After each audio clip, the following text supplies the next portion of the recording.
এই রাজু উঠো।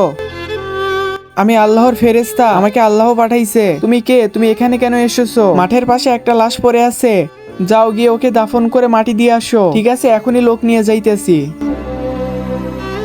আরে মৌলানা সাহেব, কোথায় নিয়ে যাচ্ছেন? এই তো চলে এসেছি। এখানকার কোথায় তো বলছিল এখানে নাকি একটা লাশ পড়ে আছে, ওই দিকে দেখো। কবর খুঁড়নি আলী ভাইয়া, যাও গিয়ে কবর খুঁড়ো। আর ভাই তোমরা আমার সাথে চলো, একে দাফন করতে হবে। আরে ভাই না না না, এ তো নাচনেওয়ালি।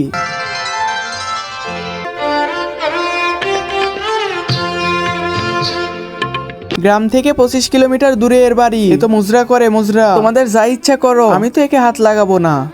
সেটাই করো ভাইয়া, সেটাই করো। ভাই আমি এই নাচনেওয়ালির কবর খুঁড়তে পারবো না। রাজু, এই নাচনেওয়ালি 2 দিন ধরে এখানে পড়ে আছে, একে কেউ ছুতেও আসেনি।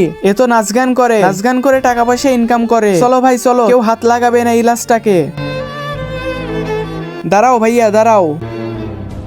হে আল্লাহ, আপনার ফেরেশতা আমার কাছে এসেছিল, সে জানাজা করতে বলেছিল, তাই আমি এদেরকে নিয়ে এসেছি। হে আল্লাহ, আপনি ফেরেশতাকে আবার পাঠান।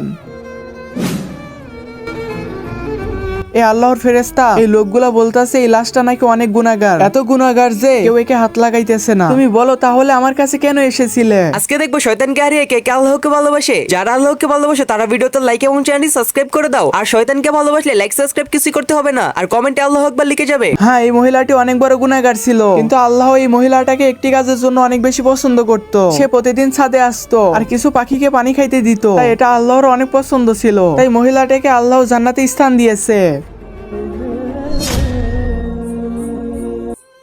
দেখছো, তোমরা যতই গুনাহ করো আল্লাহর কাছে তোমরা তওবা করো, আল্লাহ তোমাদেরকে মাফ করে দিবে। বন্ধুরা, ভিডিওটা ভালো লাগলে সাবস্ক্রাইব করে দাও, আর ভালো ছেলে মেয়েরা সবসময় ভিডিওতে লাইক সাবস্ক্রাইব করে দেয়।